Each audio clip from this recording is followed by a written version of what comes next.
saya memahami teman-teman punya rasa empati, tapi tidak vulgar.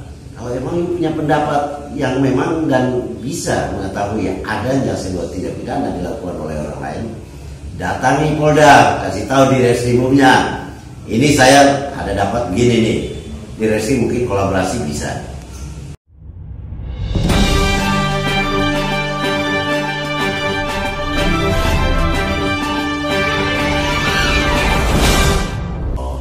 Ya baik.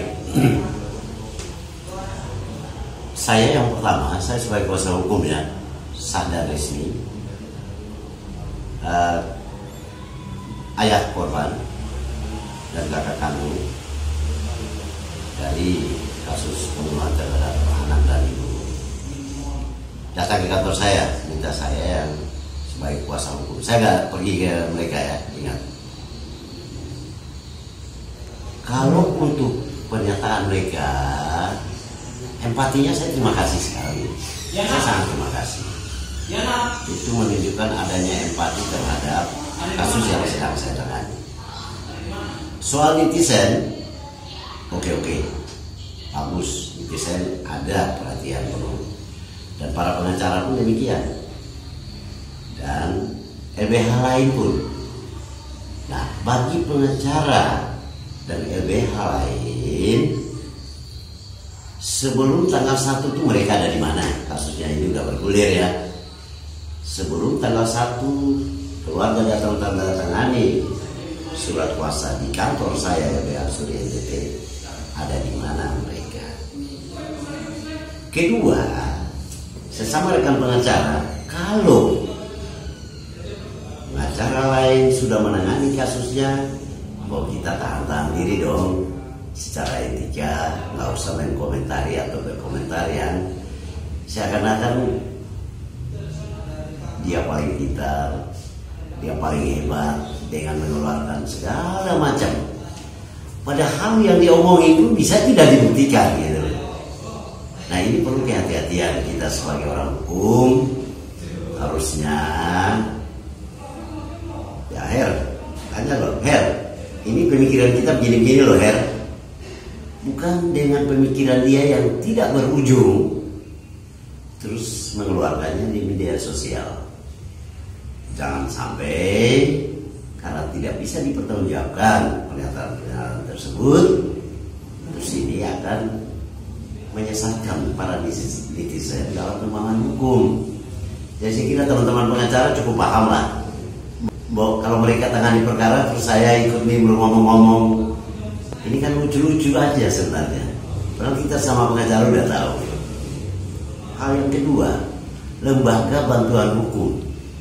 Nah, kenapa sampai orang tua keluarga korban datang? Karena memang di Kota Kupang, lembaga bantuan hukum satu-satunya yang terakreditasi oleh negara adalah lembaga bantuan hukum Surya NTT, satu-satunya.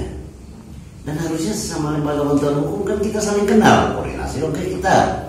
Her, ini pemikiran kita ada gini-gini. Toh buku yang kita pegang sebagai KUHP itu satu, nggak ada KUHP bayangan dengan punya pengertian yang seabrek-abrek segala macam. Toh ketika tanggal 1 kita tanda tangan kuasa, langsung kita mengecek ke Polsek Alat. Dari Polsek Alat katanya sudah ada yang menghadap Bapak Kapolsek, Pak Kanit Resnya dan penyidik ada menghadap Bapak Kapolda. Ya udah, besok pagi-pagi kita ke sana. Jam 9 kita udah menghadap Kasubdit, karena kita mendengar bahwa Kasubdit Pak Oto ya, Kasubdit 1 kalau nggak salah, Kasubdit 1 atau Kasubdit 4 kalau nggak salah ya. Kita menghadap Kasubdit. Oh iya, kita telah mengambil alih penanganan kasus tersebut. Jam 9 loh. Jam 12 tersangka menyerahkan diri. Jadi siapapun yang paling hebat nggak bisa mengintervensi penyidik. Paham itu aja. Dia nggak bisa, penyidik ini. Orang penyidik sebelum lu ngomong itu udah dia lakukan. Nah, ini harus bertahap. terstruktur. Jadi tidak segampang sebuah kasus pembunuhan terus ini sudah lengkapi berkas bawa ke kejaksaan. Enggak begitu. Karena nanti bolak-baliknya berkas, tidak profesionalismenya penyidik dalam bekerja, sehingga harus benar-benar penyidik bekerja untuk waktu dinaikkan ke kejaksaan tidak lagi balik berkasnya untuk dilengkapi. Nah itulah yang memang saya lihat di dalam penanganan ini agak sedikit ribet, oleh karena tersangka dia hanya mengaku bahwa dia seorang diri yang melakukan kejahatan tersebut. Dan kita semua tahu, kita semua berlogika, kita semua beranalisis bahwa pelaku bukan satu orang. Nah inilah yang penyidik bekerja keras untuk membuktikan itu. Nah kalau untuk membuktikan itu, ini harus tahapannya banyak. Dilalui barang buktinya di leprem dan saksi dikonfrontir. Nah ini yang akan nanti dilihat. Tersangka mengaku dia sendiri, bertabrakan dengan barang bukti saksi, berarti dia penipu, sehingga 340 pasti. Oleh karena masih dia sendiri mengaku dia pelaku, 338 nggak mungkin lari dari situ dong. Tapi ini kan bersifat sementara. Jadi saya pikir teman-teman pengacara, teman-teman LBH nggak usah lah keluarkan statement yang sedikit membingungkan para netizen. Kedua, kita harus percaya penuh bahwa pengungkapan seluruh kasus tindak pidana itu nggak ada orang-orang luar yang mengungkap. Kepolisian yang punya kewenangan. Ada pasal emang benar melihat dan mendengar, merasakan adanya sebuah tindak pidana, wajib hukumnya kita melapor. Melapor ke siapa? Melapor ke kepala hansip atau melapor ke polisi yang punya kewenangan gitu.